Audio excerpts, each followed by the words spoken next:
В Намангане отца с сыном оштрафовали за то, что они обучали детей Корану без разрешения на то соответствующих государственных структур.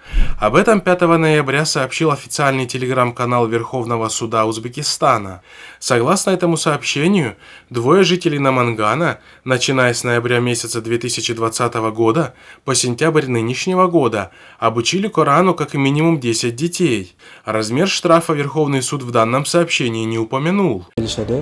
Maktab darsliklaridan uyushmasdan tashqari vaqtlarda Qur'on bilan shug'ullanamiz. Отметим, что это не первый подобный случай, когда узбекские власти привлекают к ответственности жителей страны за неподконтрольное властям религиозное обучение. Ранее в Кашкадарье были осуждены мать и ее дочь за незаконное обучение 13 детей. В Ташкенте же молодой человек был приговорен к 15 суткам ареста по аналогичному обвинению, а другой 45-летний житель Ташкента был оштрафован.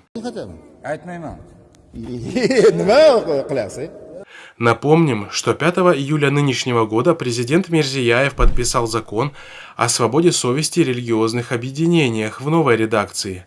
В нем был прописан ряд ограничений в сфере религиозного образования. В частности, предоставление религиозного образования, включая и обучение Корану, вне официального религиозного учебного заведения признается в качестве незаконной деятельности.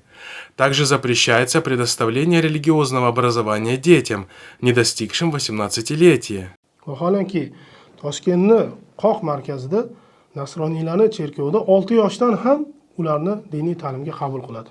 Hatto 5 yoshdan kelsa ham olamiz deb turishibdi. Mana shularga ham ruxsat bor, lekin musulmonlarning farzandlariga ruxsat yo'q. Bu musulmonlar ustidan kulishmi yoki mazax qilishmi? Следует отметить, что проект данного закона вызвал бурную дискуссию в узбекском обществе. Большинство жителей страны посчитало выше приведенные ограничения неприемлемыми, особенно с учетом того, что на 34-миллионный Узбекистан приходится лишь около 10 официальных религиозных учебных заведений. Bandida aytayaptiki, 5-moddan 2-bandida har bir bola diniy ta'lim olish huquqiga ega deb yozilyapti. Xo'p,